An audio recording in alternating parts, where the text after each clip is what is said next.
Hello दोस्तों, नमस्कार, आदाब, सत श्री अकाल। क्या हाल है आप लोगों के? उम्मीद करता हूँ अच्छे होंगे, सब कुछ कुशल मंगल होगा, सुरक्षित होगा।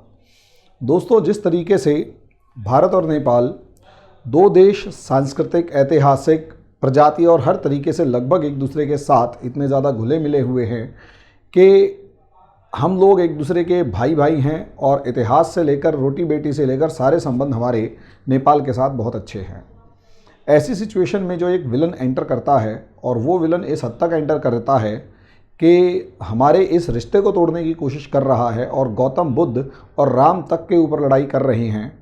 ऐसी सिचुएशन अगर क्रिएट हो जाए तो समझ लीजिए बहुत बुरा है। उसी का एक अगली कड़ी महात्मा बुद्ध जो हैं, गौतम बुद्ध, इनके मामले के ऊपर मैं डिस्कस करने वाला हूं कि असलियत में खेल क्या है, समस्या क्या है, जिसे आम जनता को बीच में जानबूझकर लाया जा रहा है, लेकिन समस्या कहीं और है, खेल कुछ और है। समझ पाने में दोनों पक्ष और ख़ासकर दोनों पक्षों का मीडिया सक्षम नहीं है। इस चीज़ को मैं आपको अभी एक्सप्लेन करने वाला हूँ। दोस्तों, टॉपिक के ऊपर आते हैं। दोस्तों, इससे पहले कि मैं टॉपिक स्टार्ट करूँ, मैं आपसे यही रिक्वेस्ट करूँगा कि आप हमारी ऐप डाउनलोड करें और जल्दी से जल्दी हमारे ऐप के ऊपर जो यूपीएससी से रिलेटेड और पीसीएस एग्ज़ाम से रिलेटेड जो भी फ्री कंटेंट है, जो काफ़ी फ्री ऑफ कॉस्ट है, लगभग पूरा ही कंटेंट फ्री ऑफ कॉस्ट है, उसे आप डाउनलोड करें और अपनी तैयारी करें। अगर आप हमारी लाइव क्लासेस ज्वाइन करना चाहते हैं तो आप हमारी लाइव क्लासेस को भी ज्वाइन कर सकते हैं, देयर इज़ नो प्रॉब्लम। वो भी अवेलेबल हैं और बिल्कुल क्लासरूम फीलिंग के साथ। दोस्तों, टॉपिक के ऊपर आते हैं। भारत और नेपाल। नेपाल के मामले में असलियत में अब क्या मामला है? मामला अभी ये है कि हमारे जो विदेश मंत्री एस जयशंकर हैं, इन महोदय ने एक बयान देते हैं और बयान कोई बहुत ज़्यादा प्रॉब्लमेटिक नहीं है। उन्होंने सिर्फ एक सीआईआई की एक मीटिंग के अंदर बहुत ही सिंपल और साधारण शब्दों में कहा। साधारण शब्दों में ये कहा गया कि भारत के जितने इतिहास में जितने महापुरुष हैं उनमें दो नाम सबसे ज़्यादा स्मरणीय हैं। कुछ इस तरीके के शब्द यूज़ किए जिन्हें याद रखा जा सके। उनमें दो नाम हैं, एक गौतम बुद्ध और एक महात्मा गांधी। असलियत में देखो दोस्तों, अगर आप गौतम बुद्ध की बात करते हो या महात्मा गांधी की बात करते हैं तो असलियत में दोनों के बीच में, गौतम बुद्ध और महात्मा गांधी, इन दोनों के बीच में कॉमन थिंग क्या थी? इन दोनों के बीच में बहुत ही कॉमन अप्रोच जो थी वो थी नॉन वायलेंस। इनकी नॉन वायलेंस की जो अप्रोच थी, वो जो अहिंसा की अप्रोच थी, असलियत में इस पूरे के पूरे स्टेटमेंट के पीछे जो रीज़न था इस स्टेटमेंट को देने का, वो यही था कि असलियत में दुनिया अगर दोनों को याद रखेगी तो इनके अहिंसा का पढ़ाया गया जो पाठ था उसको लेकर इन्हें याद रखा जाएगा। लेकिन जिस तरीके से भारत और नेपाल के बीच एक तीसरा देश आ चुका है और उस तीसरे देश की राजनीति इस तरीके से शुरू हो चुकी है, और सबसे बड़ी समस्या केपी शर्मा ओली महोदय जो कि कम्युनिस्ट हैं। और दोस्तों, वैसे अगर कम्युनिस्टों को अगर आप लोग देखते हैं तो कम्युनिस्टों की पहली फिलॉसफी ये है कि गॉड नाम की इस दुनिया में कोई चीज़ नहीं होती, भगवान नाम की इस दुनिया में कोई चीज़ नहीं होती। ये किसी भी कम्युनिस्ट का कोर मानना होता है। वो भगवान, गॉड और किसी भी दूसरी चीज़ के ऊपर भरोसा नहीं करते। उनका सिर्फ एक चीज़ का मानना होता है कि या तो कोई इंसान अमीर है और या फिर कोई इंसान गरीब है। और असलियत में इसी अमीरी और गरीबी के हिसाब से इनकी सबसे बढ़िया या सबसे घटिया लेवल की जो फिलॉसफी है कि अमीर से छीन कर गरीब को दे दो, क्योंकि अमीर ने वो पैसा छल कपट से या किसी भी तरीके से कमाया होगा। दुनिया के अंदर ये कम्युनिस्ट अप्रोच बिल्कुल फ्लॉप हो चुकी है, बहुत ही घटिया तरीके से फ्लॉप हो चुकी है। इंडिया के अंदर भी कम्युनिस्ट पार्टी अपनी आखिरी सांसें गिन रही है। लेकिन नेपाल के अंदर जिस तरीके की सिचुएशंस बनी और चीन का एजेंडा आया, इसने अपने नाम के तो ये कम्युनिस्ट रह गए, नाम की तो ये पार्टी कम्युनिस्ट रह गई, लेकिन असलियत में इसका जो एजेंडा है वो किसी भी अल्ट्रा राइट विंग पार्टी से ज़्यादा कुछ भी नहीं है। अल्ट्रा राइट विंग पार्टी का मतलब ये होता है जिसे आप हिटलर का नाम दे सकते हैं। अगर आप हिटलर को देखें तो हिटलर जो है वो एक्सट्रीम नेशनलिज्म की फिलॉसफी के ऊपर फ्लोट कर रहा था और वो दुनिया के अंदर सिर्फ और सिर्फ जर्मन्स को किसी भी तरीके से सबसे ऊपर, और जर्मन रेस के अंदर भी आर्यन रेस को दुनिया में सबसे ऊपर मानता था। और यही एक कारण है उसने दुनिया की अपनी ही कंट्री के अंदर से लेकर दुनिया के बाकी सारे देशों के साथ या दूसरे रेसेस के साथ उसने ऐसा कंपटीशन जानबूझकर क्रिएट किया कि एक समय ऐसा आया कि दुनिया का लगभग हर देश और हर ग्रुप ऑफ पीपल जो था वो जर्मनी का दुश्मन बन गया। वही खेल नेपाल के केपी शर्मा ओली खेल रहे हैं, लेकिन इस खेल के अंदर इनसे ज़्यादा जो दिमाग है, वो इनसे ज़्यादा जो इनके पीछे जो खेलने वाली पार्टी है वो ये चाइना की है। चाइना की ये एम्बेसडर और पूरी चाइनीज़ कम्युनिस्ट पार्टी जो है, उनका केपी शर्मा ओली और इनकी कम्युनिस्ट पार्टी, मैं बार बार इस चीज़ को कह चुका हूँ, मैंने पिछले इसमें कई वीडियोस बनाए हैं जिसमें कुछ वीडियोस तो नेपाली मीडिया ने भी दिखाए हैं, आज उसके ऊपर भी डिस्कशन हुआ है कि असलियत में दोस्तों नेपाल जो है, नेपाल एक छोटा कंट्री है तो उसके साथ एक सबसे बड़ी समस्या ये है कि उसके सिर्फ 2 ही पड़ोसी हैं।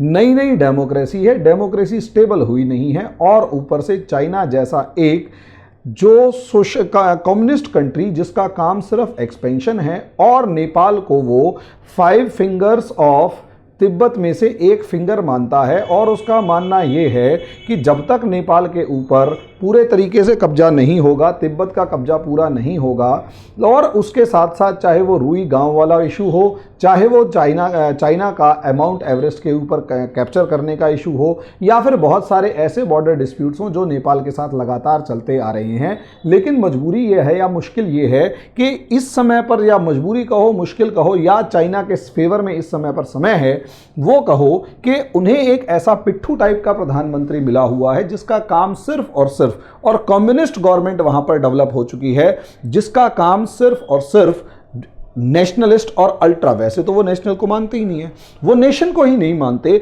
और अल्ट्रा नेशनलिस्ट अप्रोच को डेवलप करना है। यही रीजन है जरा सा कोई भी मुद्दा मिलते ही ये लोग क्या कर रहे हैं, उसकी डायमेंशन को चेंज करके उसे इंडिया वर्सेस नेपाल बनाने की भरपूर कोशिश कर रहे हैं।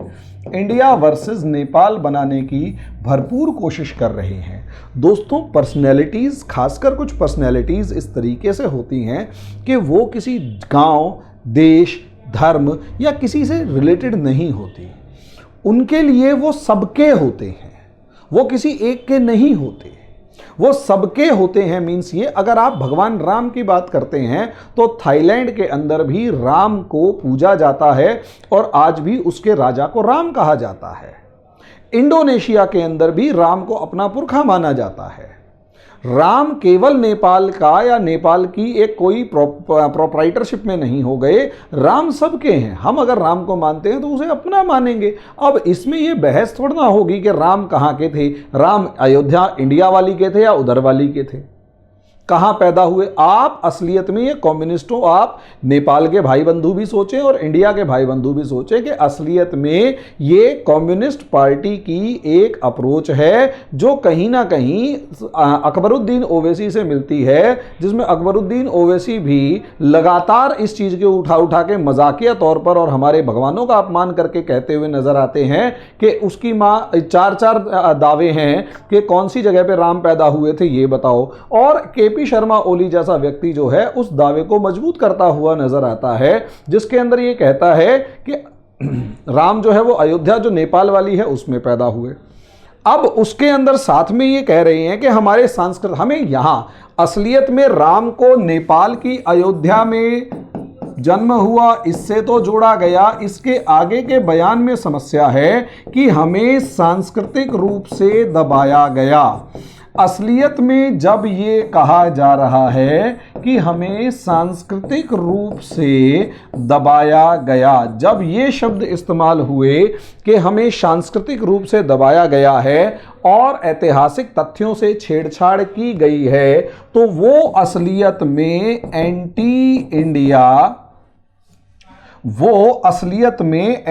इंडिया इमोशंस को बढ़ाना चाहते हैं और इस एंटी इंडिया इमोशंस को बढ़ाकर एक इंडिया से डिफरेंस या डिस्टेंस विद इंडिया क्रिएट करना चाहते हैं, डिस्टेंस विद इंडिया क्रिएट करना चाहते हैं, और इस डिस्टेंस विद इंडिया का अगला स्टेप, इस डिस्टेंस विद इंडिया का अगला स्टेप ये होगा कि असलियत में इंडिया और नेपाल जो कल्चरल रूप से और दूसरे रूप से एक दूसरे के बहुत ज़्यादा क्लोज हैं, यहाँ से अगर इंडिया से दुश्मनी क्रिएट हो जाएगी तो इस गैप को फुलफिल करने के लिए चाइना और नेपाल का एसोसिएशन डेवलप होना शुरू हो जाएगा।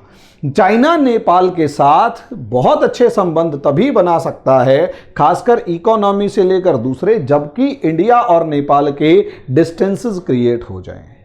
यहां छोटे से छोटे मामले को, चाहे वो भगवान राम का मामला हुआ, चाहे वो गौतम बुद्ध का मामला हुआ, इस गौतम बुद्ध के मामले में और भगवान राम के मामले में, दोनों मामलों के अंदर आप ध्यान से देखिए, असलियत में चाहे भगवान राम हो चाहे गौतम बुद्ध हो, ये हमारी साझा सांस्कृतिक विरासत को दिखा रहे हैं। ये हमारी साझा सांस्कृतिक विरासत है, यानी इंडिया और नेपाल के बीच में कोई डिफरेंस नहीं है। दोनों की विरासत एक है, दोनों की संस्कृति एक है, सब चीज़ें एक हैं, आराध्य एक हैं, इतिहास एक है।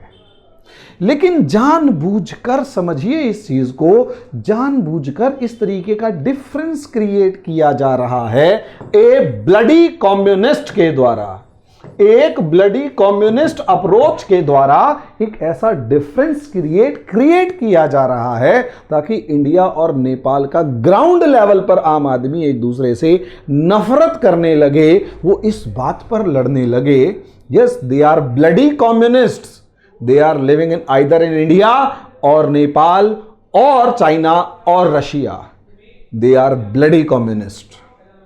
ये bloody communist जो होते हैं ये आपको लड़वाना चाह रहे हैं, आपकी सांस्कृतिक विरासत के बीच में फूट डलवाना चाह रहे हैं, डिवाइड एंड रूल क्रिएट करना चाह रहे हैं, and that is bloody China also. वो फूट डलवाना चाहता है इन दो कंट्रीज के बीच में कि ये दोनों आपस में एक दूसरे के साथ रह कैसे रहे हैं। दो भाइयों के बीच में लड़ाई होती है। अरे गौतम बुद्ध के मामले में जो आपके भारत के विदेश मंत्री हैं, उनका सबसे बड़ा बयान, उनका बड़ा बयान वास्तव में साझा विरासत को बता रहा है, अहिंसा के बारे में बात कर रहा है कि गौतम बुद्ध महात्मा गांधी दोनों ने अहिंसा की बात करी, और गौतम बुद्ध जो भले ही विदेश में पैदा हुए या नेपाल में पैदा हुए, विदेश भी क्यों, नेपाल हमारा आंगन है, वो नेपाल भारत नेपाल का आंगन है और हम नेपाल के आंगन हैं, ठीक है। नेपाल के अंदर भले ही पैदा हुए, उसे भारतीय मानने का मतलब ये कभी भी नहीं है कि वो किसी लुम्बिनी ग्राम पे जाके कब्जा करने जा रहे हैं। इसका मतलब ये है हमारी विरासत साझा है। राम, सीता, जनकपुर, इनको हम इस तरीके से अपना मानते हैं कि हमारी वहां पर मान्यता है। अब इस्लाम, दुनिया के अंदर इस्लाम है, वो सभी मक्का मदीना को अपना मानते हैं, तो क्या वो मक्का मदीना पे कब्जा कर लेते हैं? नहीं। पूरी दुनिया जो है क्रिश्चियंस, वो वेटिकन सिटी को अपना मानती है, तो क्या वो वेटिकन सिटी पे जाके कब्जा कर लेते हैं? कभी नहीं। ना तो वो वेटिकन सिटी पे कब्जा करते, ना ही वो मक्का मदीना पे कब्जा करते। तो नेपाल के साथ प्रॉब्लम क्या आई? वो प्रॉब्लम चाइना की भड़काए हुए मामले में आई, और वो भड़काया हुआ मामला ये आया, वो भड़काया हुआ मामला ये आया है, वो भड़काया इस तरीके से गया है कि दो समाज, दो संस्कृति के बीच में एक संस्कृति है, उन लोगों के बीच में इस तरीके की दीवार पैदा कर दो, इस तरीके की दीवार पैदा कर दो। कम्युनिस्टों के द्वारा ये प्लान है। अल्ट्रा लेवल के दुनिया के सबसे खतरनाक आदमी होते हैं कम्युनिस्ट। स्टालिन जैसा व्यक्ति, हिटलर ने अगर 20 लाख मारे ना, स्टालिन ने 56 लाख मारे थे। और चाइना जैसा कम्युनिस्ट कंट्री है, नेपाल के भाइयों को मेरा संदेश है, चाइना जैसा कम्युनिस्ट कंट्री जो हाल पाकिस्तान का कर रहा है, जो हाल ताजिकिस्तान का कर रहा है, ताजिकिस्तान का 45% एरिया पे दावा ठोक रहा है, दुनिया के हर देश के साथ लड़ा हुआ है, वो नेपाल को इसलिए प्यार से बिहेव कर रहा है क्योंकि इंडिया यहाँ मौजूद है। जिस दिन इंडिया को नेपाल से बाहर कर दिया गया, नेपाल दुनिया के नक्शे से गायब हो जाएगा, और वो तिब्बत वाला हाल नेपाल का ना हो तो कहना। ये चीन की कॉन्स्पिरेसी है। पहले धीरे धीरे करके इंडिया को नेपाल से दूर करो, इंडिया को नेपालियों के दिल से दूर करो। संस्कृति के बीच में इतना डिफरेंस क्रिएट करो कि ये राम के नाम पर लड़े। पहले तो राम के नाम पर दुनिया से अगर लड़ रहे हैं वो ना लड़े, आपस में लड़े कि राम तेरे घर में पैदा हुए या मेरे घर में, और फिर गौतम बुद्ध तेरे घर में पैदा हुए या मेरे घर में। क्या गौतम बुद्ध भारत के बिना अधूरे नहीं हैं? क्या गौतम बुद्ध का अधिकांश जीवन भारत में नहीं बीता? क्या भारत के बिना गौतम बुद्ध, जहां पर उनको शिक्षा प्राप्त हुई बौद्ध गया के अंदर, क्या उसके बिना गौतम बुद्ध पूरे हैं? क्या लुम्बिनी विलेज ही सब कुछ है? नहीं, दोनों की साझा सांस्कृतिक विरासत है। अगर वो बॉर्डर पिलर ना रखा हो तो दोनों के बीच में बॉर्डर का डिफरेंस भी पता ना लगे। और यही सच्चाई है और यही हमारा प्रूफ है कि ये दोनों के दोनों देश आपस में इतने ज़्यादा घुले मिले हुए हैं, इतने ज़्यादा घुले मिले हुए हैं कि दोनों के बीच में कोई डिफरेंस नहीं है। ऐतिहासिक रूप से दोनों समान रहे हैं, बस उनका राज्य अलग रहा, अब आपका राज्य अलग रहे। दोनों ने एक दूसरे के साथ साझा विरासत स्थापित की, लेकिन दूसरा एक तीसरा देश, तीसरी संस्कृति, तीसरा सब कुछ। और यदि आप लोग, ये हमारे जो नेपाली भाई हैं, कम्युनिस्टों से थोड़ा सा हटके अगर सोच रहे हैं और वो ये सोच सकते हैं, सोचना चाहते हैं कि चीन क्या कर सकता है, तो तिब्बत के मामले को देख सकते हैं। हो सकता है आज से 20 साल बाद भारत अगर नेपाल में नहीं हो तो नेपाल की ही एक निष्कासित सरकार भारत के किसी शहर के अंदर रहकर अपने नेपाल को दोबारा से कब्जा करने के लिए स्ट्रगल कर रही हो। कड़वे शब्द हैं लेकिन इस्तेमाल हो रहे हैं, क्योंकि आपकी कम्युनिस्ट जो गवर्नमेंट है वो बहुत बेकार है इस मामले में, बहुत घटिया तरीके से भारत के साथ संबंधों को डील कर रही है। दुनिया का कोई भी देश इस तरीके की विदेश नीति को इस्तेमाल नहीं करता। बैलेंस ऑफ पावर का मतलब ये कभी नहीं होता कि आप एक देश की गोद में जाके बैठ जाओ और एक पार्टी दूसरे देश की पार्टी डील करे। चाइना ने तिब्बत में जो हाल कर रखा है और चाइना ने जो उइगर मुस्लिम्स के साथ हाल कर रखा है वो आप लोग देख सकते हैं। चाइना ने पाकिस्तान के साथ जो हाल कर रखा है वो भी आप लोग देख सकते हैं। अगर समझ में ना आए तो वेबसाइट खंगालिए, सर्च कीजिए चाइना क्या कर रहा है।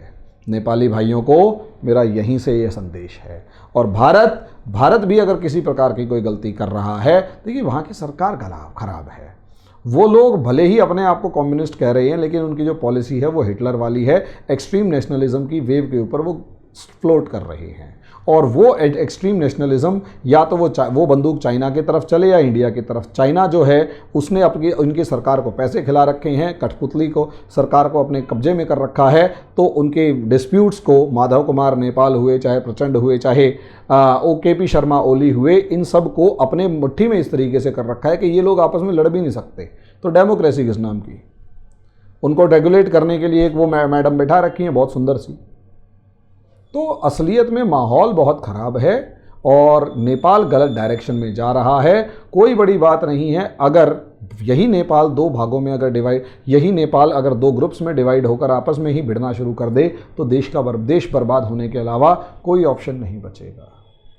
कम्युनिस्ट पार्टी को भी ये सोचना चाहिए जो नेपाल की है, और भारत की जनता को ये सोचना चाहिए कि जितना प्यार नेपाल पर बरसा सकें वो बरसाएं।